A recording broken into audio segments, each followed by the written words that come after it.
Welcome to Shadow of Truth with Dave Kranzler and Rory Hall. Today is Monday, February the 23rd, 2015, and this is the end of the war dollar. And here we go. Well, all right, Dave, I hope you had a good weekend, and it seems like there was a couple of things that happened in the last 48 hours or so that we need to address, and one of them, and I know this is at the top of your list. How's your day going so far? It's okay, except for the extreme market manipulation that's going on right now. How about you? I'm doing all right. I know that Zero Hedge released an article on Saturday that de-dollarization and Russia ratifies the $100 billion BRICS Bank. And why don't you tell us about that? Yes, and well, actually, a couple days earlier from that, as everyone who's listening to this knows, Russia's been developing an alternative to the SWIFT system because the SWIFT system, which is the electronic banking clearing system that is used to clear all global trade using the dollar, is the system by which the U.S. inflicts financial terrorism and financial war on countries that it has disagreements with. The Most most famous? recent, the most recent being Iran. Yes. And the U.S. has repeatedly threatened to boot Russia out of the SWIFT system. Well, as it turns out, all along, Russia's been developing an alternative to the SWIFT system. And everyone knows it was going through beta testing. And I think the original rollout date was for this summer. Well, as it turns out, Russia rolled it out and went live last week. And the significance of this is that it's going to give the entire world an alternative to using the dollar for trade clearing. It's negative for us here in the States, but it's very positive for the rest of the world. Well, I'd be careful there. It's not negative for us in the United States because it's going to take power away from the U.S. government. The U.S. government uses its dollar reserve status to inflict financial terrorism on everyone in the world, including everyone listening to this show. I mean, we've had nothing but about 20 years of financial repression, and it's gotten worse ever since QE started. Now, if you take away that toy from the U.S. government, it removes the foundation of the U.S. government's power. That's true. And so, in fact, it will actually improve our lives in the long run if we don't end up in a world war over this, which is probably where it's headed. I would say yes. And then as a follow-up to the SWIFT system, which that's huge, and it's not getting any coverage in the U.S. media, of course, because of the significance of it. It's basically Russia's latest attempt, and they're supported by China on this and probably most of the rest of the world. It's the latest attempt to dislodge the dollar's reserve status. And that's a whole process that's going to take time, but Russia just accelerated the process. And then secondarily, the Russian parliament or Russian government approved the funding of the BRIC Development Bank. Yes.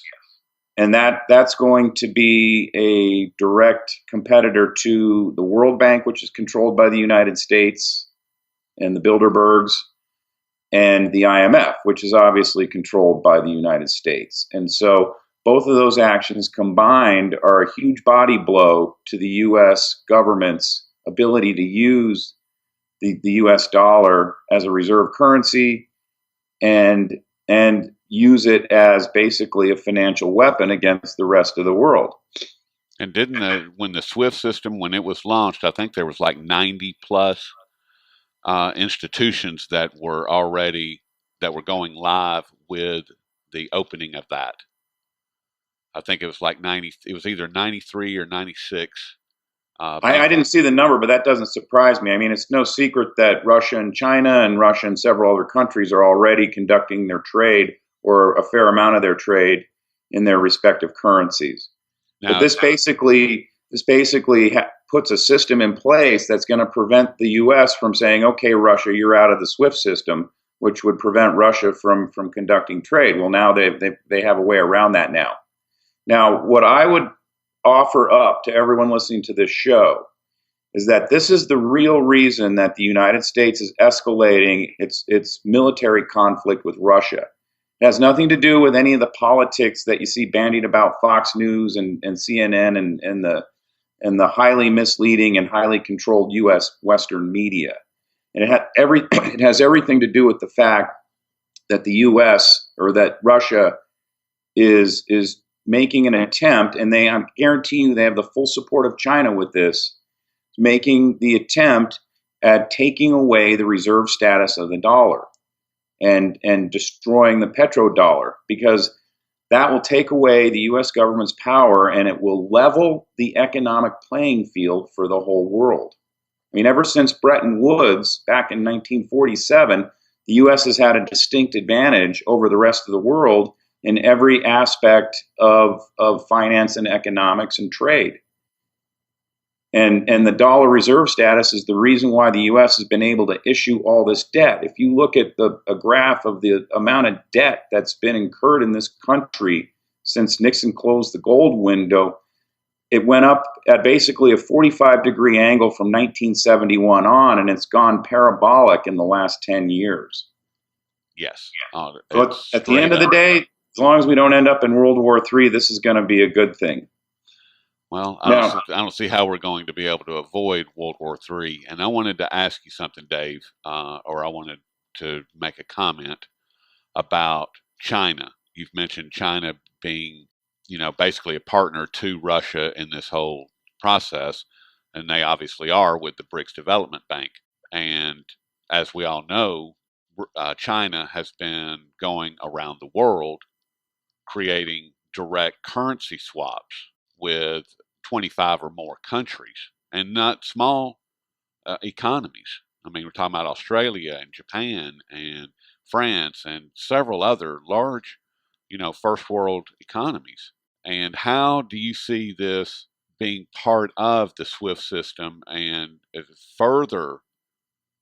furthering the damage that it's doing to the war dollar? People refer to it as the petrodollar. It's actually the war dollar because it's backed by war. It's all about the military. If it wasn't for the military, there wouldn't be a dollar. And if you don't believe me, just ask Saddam Hussein or Muammar Gaddafi. So, but what are your thoughts on that?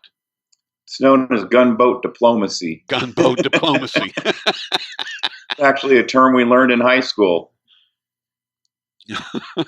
But how do you see as far as China working these different direct currency swaps? Well, it's the same thing. It's just another way of going around using the U.S. dollar as the trade settlement mechanism and using the SWIFT system as the trade settlement mechanism. But why don't we go after China the way we've gone after Russia?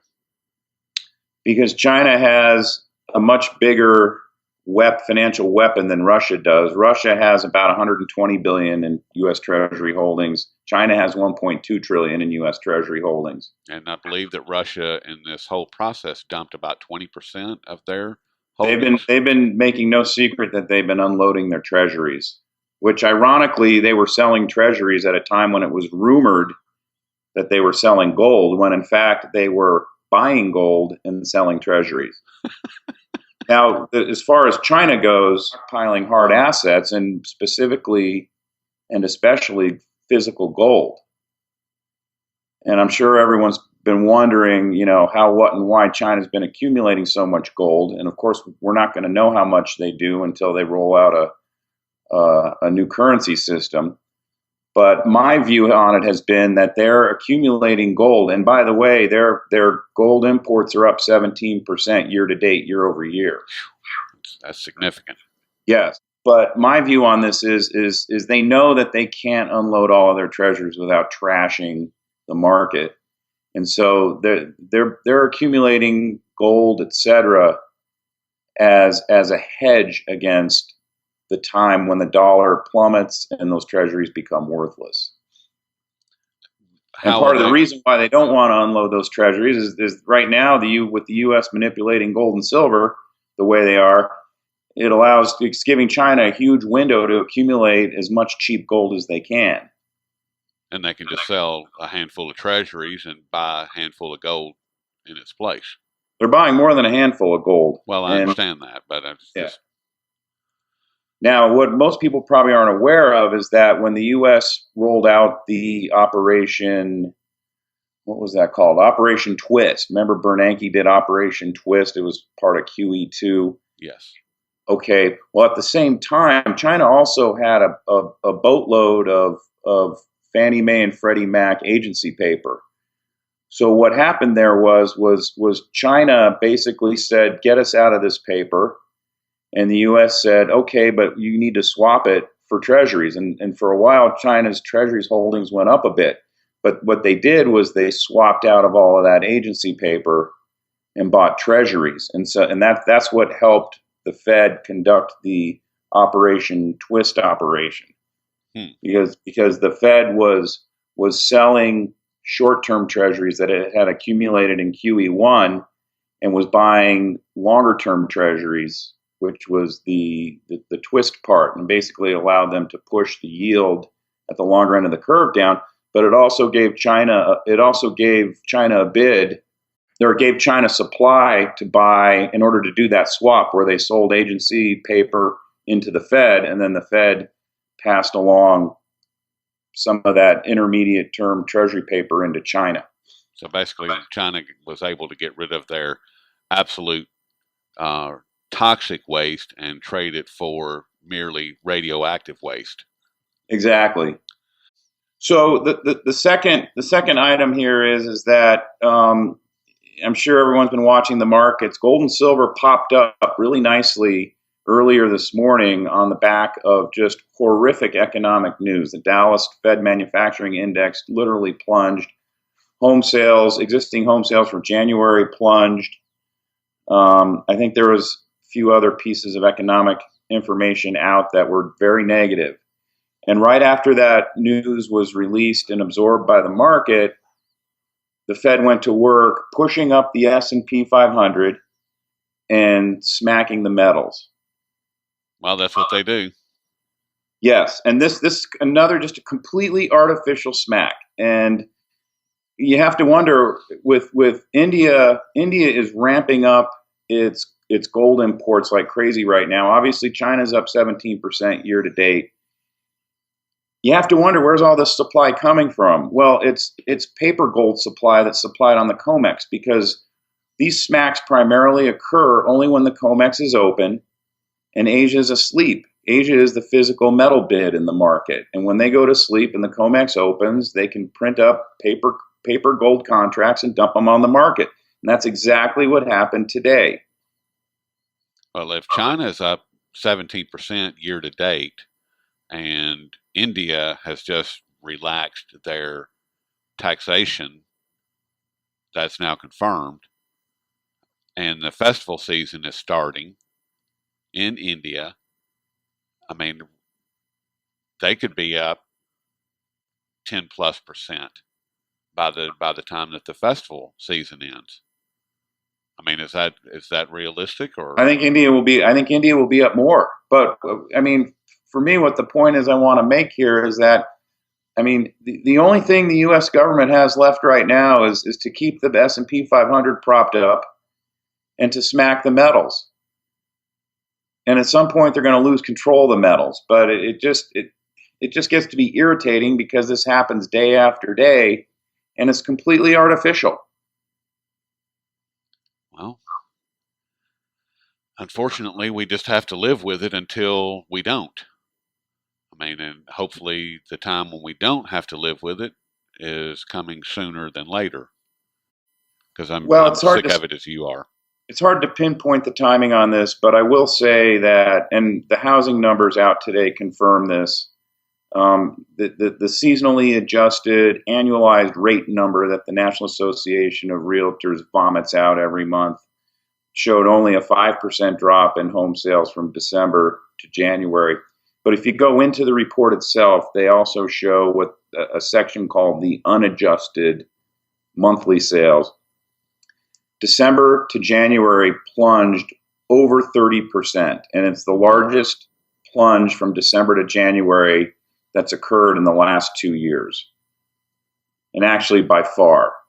and it's the drop off in home sales that we're seeing is consistent with the same type of plunge that we've seen in the price of oil and in the Baltic Dry Index, and also in other commodities. And it points to the fact that the U.S. economy is really starting to collapse now. And that may be the actual sort of proverbial pulling the leg out from under the stool that takes away the U.S. government's ability to manipulate these markets. And it'll pull back the curtain and expose the wizard. Like I said, I hope that it's more sooner than later. I think it could happen this year, and it could happen by this summer.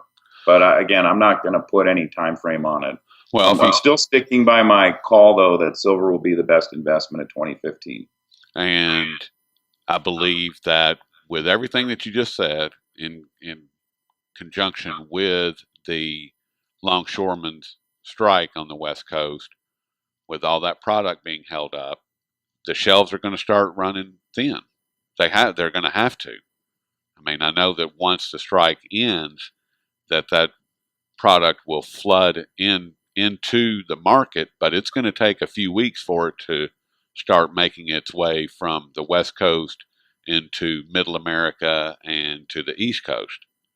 It's going to take a few weeks for that to happen. And that's going to exacerbate everything that you just said, right?